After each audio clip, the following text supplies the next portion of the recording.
Our story opens today at the Slick Observatory, where an international group of scientists, eggheads and double domes, were meeting to dedicate the new giant 1,000-inch telescope. The chairman, Sir Newton Fugg, was presiding. Today we will prove once and for all that there can be no life on the moon. Dr. Milton Nudnik, Egghead of the Year, was given the honor of the first peek. What do you see? I see two moon creatures. Impossible! The scientists rushed to the eyepiece, and incredibly, Nudnik was right. Why, it's a moon moose. And he's signaling us. What does he say? He says, "Here we come, ready or not." Sure enough, a strange rocket ship had left the moon and was heading straight for the Earth. The word spread in a flash. Extra, extra, moon men to invade Earth. President declares emergency. Now hear this. This is Dorson Bells speaking. The moon rocket ship is nearing the Earth. This invasion is not a play, I repeat, not a play.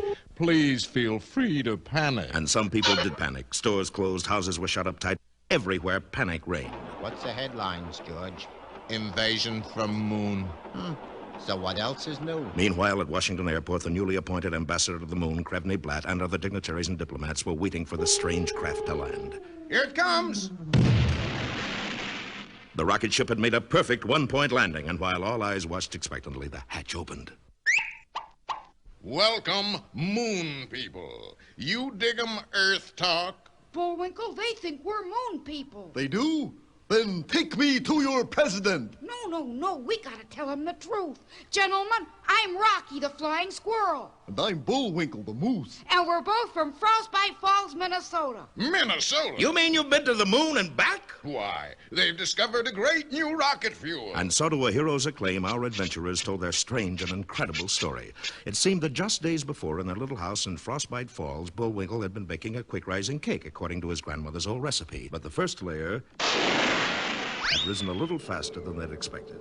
And the next thing they knew, the stove had been blown clear to the moon. Well, they had to get it back. Sure, we still owe 2 payments on it. And so the boys put together their version of a spaceship and used the second layer of that extraordinary cake to propel them to the moon. And the third layer blasted us back. That cake batter must be a revolutionary rocket fuel. My boy, you must make more of that cake for your government. Bullwinkle, you're gonna be a famous scientist. Well, after all, I am a graduate of MIT, the Moose Institute of Toe Dancing. Unfortunately, our boys wouldn't have been so happy had they overheard 2 notorious spies. You hear, Natasha? First get the formula and then kill the moose or vice versa. And so a short while later, the new director of guided mousels was interrupted by... Hello, you great, big, wonderful moose. Why, that's right neighborly of you.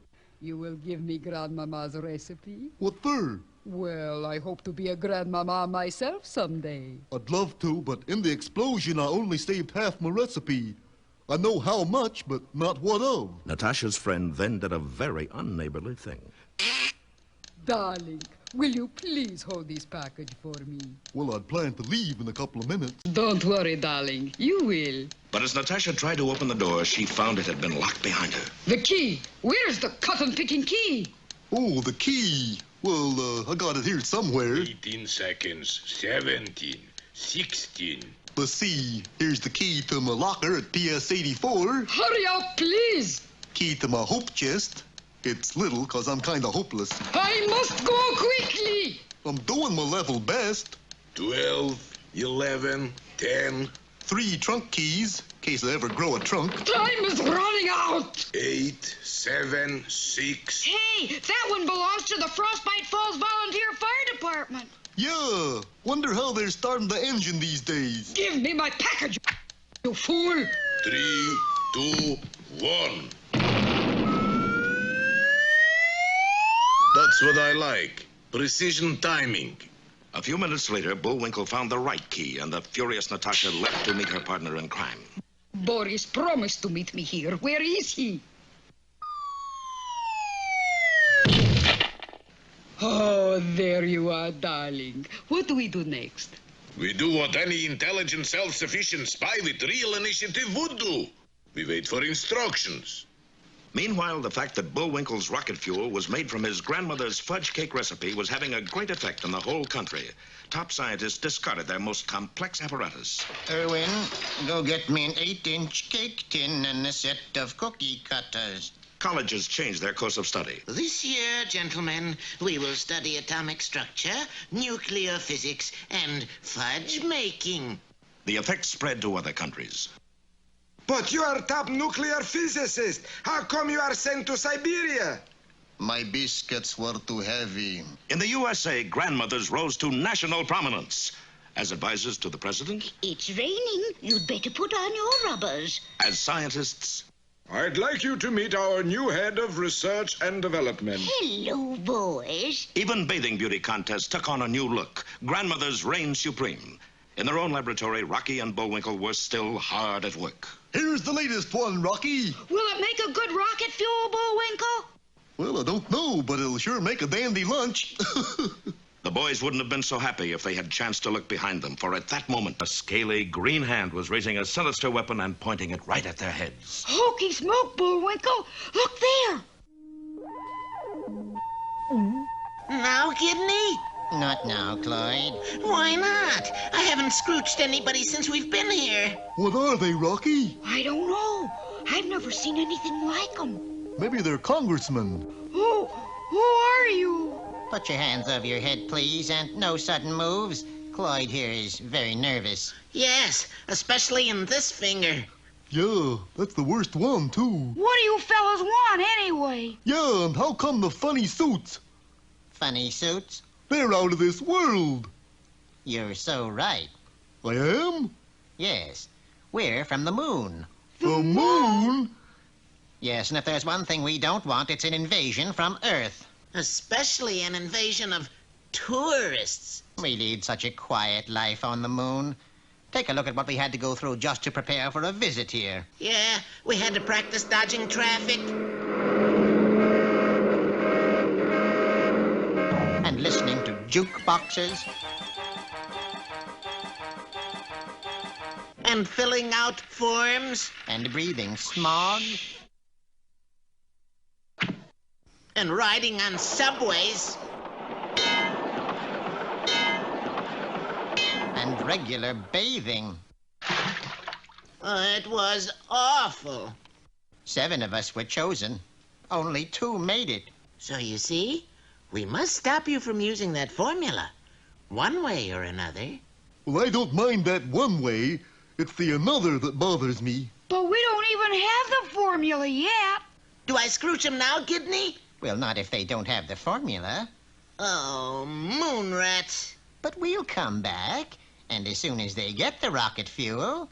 Zap! Yes, zap. Bye now. And the 2 green men slipped out through the ventilator shaft. Hours later, as they made their way home, Moon Man, boy, were you scared, Bullwinkle? Of course not. You suppose I can take my hands down now? but our boys still weren't out of danger, for in his hotel room 12 stories up, Boris was readying another fiendish plan. You have the orders in code, Natasha? Yes. So translate. Let me see. These 2 words say kill. Don't tell me. Let me guess. I'll bet it says kill moose, right? Right. Okay. But in front are 2 more words. Do not. Do not kill moose. Oh, Boris, you impetuous boy, what have you done? Better yet, what will you do? Save him! I've got to save him! Boris raced to beat the heavy safe to the ground, and he won. Almost. The heavy safe drove him into the ground like a tent stake. Bullwinkle's keen mind knew instantly what had happened. Hey, up there! You dropped your safe. Boris, where are you? Here. Boris, darling, you're alive. This is living. In the next few days, the boys worked like demons, measuring, sifting, rolling, baking. And the results were tremendous. 7-layer cheesecakes, hot fudge strudel, an acre of cinnamon pizzas, and 200 pounds of peanut brittle. Unfortunately, none of it would explode. Golly, Bullwinkle, people are depending on us. The world's waiting for our discovery. That recipe is locked in your brain somewheres. It is? Yep. All we gotta do is figure how to get it out. Hey, I got it. Hypnosis. Hypnosis? You'll be hypnotized, and while you're asleep, you'll tell us the recipe. I'm gonna talk in my sleep? Yeah. Swell. Usually I just snore. We'll get the world's greatest hypnotist to come here and... Who is it? It is I, Swami Ben Boris, world's greatest hypnotist. This is my assistant. Haven't we met before? Were you ever in Cairo? No. Well, that's it then. Neither was I. Now let's get to work. Shucks, you can't hypnotize me. I got too much brain power. I'm just a... Yes, master. All right. What is in the recipe? Wait a minute. You'll have to leave now. This is top secret stuff. Oh, don't worry. I won't listen. On my honor as a genuine Swami. What about the lady? She doesn't speak English, do you, dear? Of course not. Well, maybe she better put her fingers in her ears anyway. Okay. At last the formula will be mine. Now, Mr. Moose, tell me everything you know. So Bullwinkle told them everything he knew, all about his early days in the Minnesota woods, his days at the Philpott School for Exceptional Children, and he was exceptional, being the only student with antlers. His experiences in the Army, where he served 3 years as a hat rack in the Officers Club. On and on he went without stopping for 12 hours. But true to their promise, Boris and Natasha didn't hear a word. The steady drone had long since sent them to dreamland. Unfortunately, it had done the same thing to Rocky. And so when Bullwinkle finally got to Grandma's recipe, the only people who heard it weren't people at all, but the 2 moon men. Did you hear that, Kidney? Yes, Cloyd. It's exactly the formula we use. Oh, boy! Can I scrooch him now? Yes, Cloyd. You can scrooch him now. As the mysterious ray struck Bullwinkle, he was instantly frozen solid, stiff as a board. So that's what it was like to be scrooched. Where do we put it? Let's take it home in our flying saucer. The moon men had scarcely left the room when Boris woke up. Go on. I didn't miss a word. Where did he go? Oh, there he went. Hey, you, come back with my moose. But he knows the formula. We gotta take him along. Don't be foolish. You missed the brains of the outfit. The brains? Who's that? The squirrel. He knows the formula, too. He does? Do I look like a liar? Don't answer. You go get him. I'll mind your moose for you. The moon men dashed back to where Rocky and Natasha were still dozing. All right, everybody up. Ooh! It's all right, lady. They're just plain ordinary moon men. Which one of you is the brains? I am.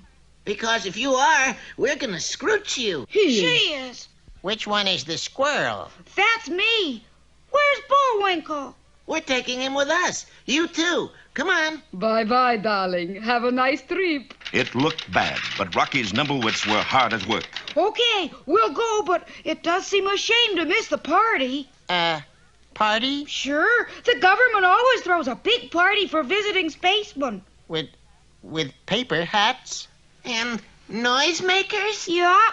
Well, maybe we could wait a little while. Of course, we need our entertainment, Chairman. Who's he? My pal, Bullwinkle. Oh, that's easy. We left him right... He's gone. Sure enough, the wily Boris had stolen Bullwinkle and was at that moment heading for a lonely house high on a hill. He can't go far. That moose was scrooched. Scrooched? How long did you scrooch him for, Cloyd? The dial said 8. 8 what? I don't know. It's either 8 hours or 8 years. Well, Bullwinkle was still frozen solid, and Boris couldn't loosen him up.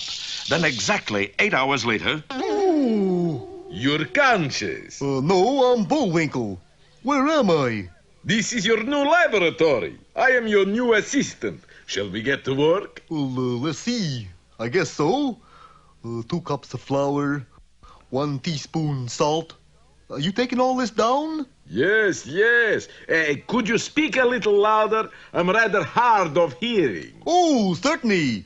Testing. 1, 2, 3. Little did Bullwinkle know that Boris's hearing aid was in reality a powerful shortwave transmitter that broadcast directly to a nest of spies in a foreign country. Not only that, but the spies had a laboratory set up to duplicate Bullwinkle's every move. You're receiving, okay? Okay. Turn on speaker.